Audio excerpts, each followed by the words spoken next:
hey, main characters weren't working 9 to 5s, right? Hey, Clark Kent wore glasses and went to work. See, he went to work, yeah. And he was cool. Spider-Man, he was a nerd. He was a nerd and a virgin. Tell me. A lot of people post, infographics on their stories. Do you read them all? None. No. I'm guessing not. No. Do you read them all? Tell me. Be honest. I want you to be honest in your heart. In the comments. Wrong answers only. Wrong answers only. And the reason why I want to talk about that is because if you had an individual who said, like, F infographics, right? I hate these posts, because there's a lot of Republican, like, teenagers who post about them. Yeah. And they're like, oh, these are stupid or whatever. People get upset. And it's like... Big fella. Like, really? Like, are you genuine? Are you being genuine here? Because it's like... One, who are making these? Because these people obviously have some sort of like, they have a job. They're making infographics. You know what I mean? Maybe they have to make it look nice. Like they look really good. To, like, and it's like masses. They want a following. They want people to follow them. Obviously, they want like a certain type of reaction. Oh, of course, whether it's money definitely. or attention. They want people to comment, stuff like that. Yeah. So even like the feminist page, sometimes they say some pretty far-leaning stuff, and it gets the attention from everyone, and it gets arguments in the comments. And I see it as a meme page almost, because meme pages do that too, where they post these super right-wing stuff, or they'll post something that's racist a little bit, so they get comments, and it gets their algorithm boosted. So I feel like those feminist BLM pages, whatever, all those pages, I feel like they do the same thing. I feel like they also want the algorithm to boost their posts and make them have more popularity, because more popularity means more funding, more money. You know what I mean? More revenue for sure. Oh, of course. And I see that, and I'm like, it wouldn't be a problem if people were just aware of it. Because I don't think it's bad that they post these infographics. I don't think it's terrible. I just wish that people were more aware that someone posted that because they want attention. They want someone to see it. Know the intention of it, you know? Yeah, you have to know the intention of people posting online, or all the stuff that you see on the internet. That's a necessity. Because if you just take everything for what it is as straight knowledge, you're being fed. Then you are down and out. You are just in a place. You're gonna hate the world. Yeah, you're gonna hate everything, because the algorithm is made to do that to you. It's made to make you hate everything. Because the truth is, no matter how many times we see stuff online about white people, or like about just anything, when I go outside, I'm not going to encounter the same things that I see on the internet. It's not going to be the same. Life is not the same. Life is pretty beautiful. You're going to experience some pretty beautiful stuff. Amazing out here. And it's like this, and even in America, you know what I mean? Like, it's the best that it's going to be. It's the best that it's going to get. It's the best it's been. Yeah, literally. Ever. Right now. Period. Yeah. So, I don't know. And don't get us wrong. We're not like, nationalists, No. It's not like We're that. really not like, we want better for this country, if anything. For sure. I mean, nothing is perfect. To not be grateful that we are here is just, I think it's wrong, you know? Like, it's a misunderstanding, because a lot of people that say like, oh, F America, F this, F that, a lot of them just have never been outside of America. It's a privilege to say that. A lot of things that have been in the side of, because there's a lot of people that talk about white privilege, or like privilege in general. Those people tend to have a type of privilege too, that comes from exactly what you were talking about, where they've never been outside of America, and they don't understand that there is a bigger world than the one that they're living in. Whether that be people talking about like pronouns, but never ever considering other languages. You know what I mean? Like how do you speak Spanish with neopronouns when your pronouns are something like, bat or it's like bat.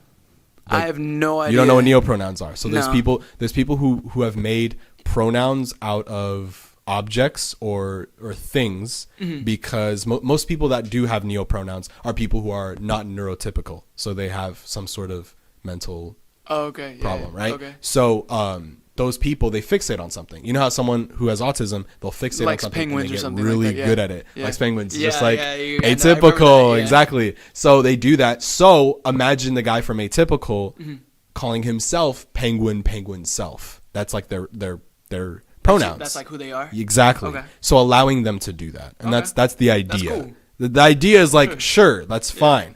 But I can't help but realize that everything about that comes from a place of privilege. Even forgetting that there are people who have low functioning autism who can't possibly do that because they wouldn't be able to function properly in a society. Because low functioning autistic people, they go to places where I have family that works in this, where they take care of low functioning autistic people, and that can't possibly work because they get them to places where they work, right? They allow them to work because they're trying to get them to be a part of society. They're not allowing them to live in their own worlds because it's unhealthy. It's not good for them. And these people are paid to do that. It's their job, and they practice this and they understand, autism and all that stuff. So how come they're getting them to be a part of society, but for some reason kids on the internet and all these people who are apparently on their side are pushing them away and making you want to stay in this corner, let's abide by your corner, let's pretend for a minute with you, but that doesn't help them. Genuinely, it doesn't help them. And it also doesn't help the fact that other languages can't possibly interact with that, because my family, they don't speak amazing English at the same time as they don't understand the culture perfectly. But if I was to ask someone that is for neopronouns, do you believe that everyone in America should speak English? They're going to say no. But how are they going to interact with someone with neopronouns? They can't. That's a predicament. Or else it's going to sound really complicated. It's going to be like, they literally cannot possibly think of their words. It would be like incomprehensible. It would be so impossible. Because it would be like those type of issues don't even exist to that person. They literally don't. Yeah. Because, that's why it's even hard for like our parents, like immigrant parents, to get the whole gender thing. It's so hard. Because my parents, and I'm sure your parents, remember a time in their childhood when they didn't have food. And the only thing on their mind, their only goal was to get through today without being so hungry. Yeah. So they see that struggle, and that's what they grew up on. And then they see like our society, and they're like, why? Like they just see such a big discrepancy. They're so confused on why that's the focus. Yeah. Exactly. And this is not to invalidate at all genders issues, at all. Gender issues at all.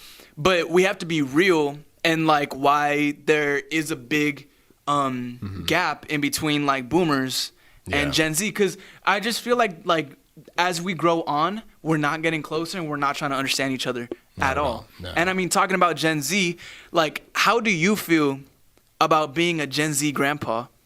we man, it's so tough because it's like heartbreaking, and it originally was heartbreaking to see all these kids like. Even when I talk to people in my Discord who are like 16, 15, or like 17, they assume I'm like millennial. Because like I'll make a joke about millennials. Be like, wait, but you... I'm like, no. I'm not a millennial. Like you don't know crazy. Because they don't know what a millennial is. Because we've encountered millennials. My sister. Being young, like we used to look up to them and do what they did on Instagram. And now we look at them and we're like, fuck y'all doing? You guys are so cringe. Bro, millennials are so cringe. Millennials are the type of people to put like live, laugh, love in their bathroom and like think like that just brings the whole room together. That kind of brings the whole that feng shui of the live, laugh, love poster, and then the cat hanging on the tree. Just ties the whole room together. And isn't funny that the next generation is gonna think of that with Gen Z? Like they're gonna be like, ew, exactly, ew. But I'm afraid of how they're gonna deal with it. What? How are they gonna feel about the people younger than them? Thinking like, you guys are cringy. Oh yeah, Gen Zers. They'll be pissed. Yeah, for sure. They won't like that. Because millennials are just, they don't care. Like they really don't care. They like, don't. If you make fun of millennial, they'll just be like, But Gen Zers, like we have so much pride and so much ego that like the younger, like when we're like in our late 30s and then the new teens come in rolling in, and what do you think the shit's gonna be? They're gonna be wearing like bagpipes and they're gonna be tap dancing and shit. Who knows? We really don't know. Who knows what is gonna repeat? You know, maybe like they're just gonna have like a new Elvis or some shit, bro. We really don't. Who knows what the next generation has to bring? But like this generation, like Gen Z, like I don't know how we're gonna react, because I mean, you and I are like the oldest Gen Zers, like 2000s babies. So we got to at least like experience like some 90s cartoons. A lot, yeah. You know, like for a good amount of time, like 90s cartoons stopped in like 2007. Yeah, you feel me? So like we grew up on like, I mean, SpongeBob is not considered, I feel but like it's like an early 2000s, exactly. But I mean, we got like Ren and Stimpy, Dexter Laboratory. Yeah, Dexter. Like a bunch of 90s cartoons. And, you know, a lot of 14, 15, 16-year-olds now, they didn't get that. 100%. You know, so there are like some things, that's why I understand why, you know, people in your Discord think you're a millennial. I look way too young for people to think I'm a millennial. People think I'm old. And it's also like the voice and like how I act and people talk. think I'm old. You sound like Tyler, bro. Yeah. I feel like, bro, you don't know how many times people, you 16? No, bro, I'm 20. Really? I get mistaken for 15, 16, 17 all the time. Sometimes people think I'm 17. Yeah. And then sometimes people think I'm like 24. I think it's also, too, because I don't have a deep voice. Yeah. I don't have a deep voice. You know? And it's just like, all right, damn. And like, I have a baby face. Yeah, you know? Yeah. So whatever. I get that, yeah. But, yeah, Gen Zers is a different breed. 100%. You know? Mm-hmm. And like, we are the age of knowledge. Yeah. You know? Yeah. And it's information. Like, for sure. Yeah. That's what I meant. Sorry, the age of information. Yeah. Not necessarily knowledge.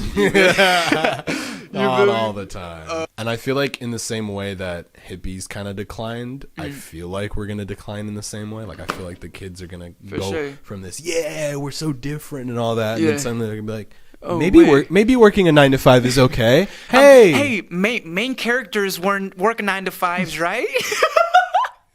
Hey, I could still be the main character and work a 9 to 5, and then go to the club on Fridays and Saturdays. Hey, and Clark Kent wore glasses and went to work. See, he went to work. Yeah. But and he was cool. Spider-Man. He was a nerd. He was a nerd and a virgin. A virgin? No, we don't know that. Just kidding.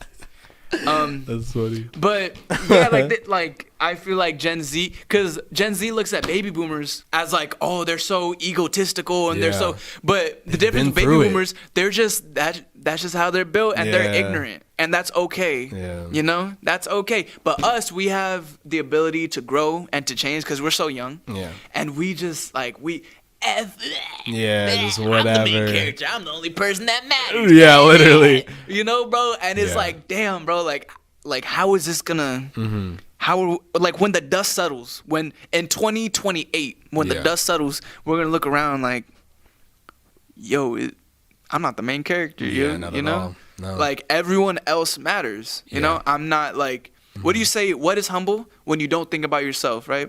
Oh yeah, no. Being humble is not necessarily thinking less of yourself. There you go. Yeah. Thinking of yourself less. There we go. 100%. Thank you guys for watching. Make sure that you join the Discord. Link in description. Come talk to us. Enjoy a conversation. Get to know us. And also, if you'd like, join my Patreon. Thank you to the patrons that are showing up on screen. I was gonna read your names out loud, but my phone's not working. So yeah, thank you for being patrons. I love you guys so much. Appreciate you guys. Check us out next time and have a great day, night. God is good. God is good and God is great. Sir.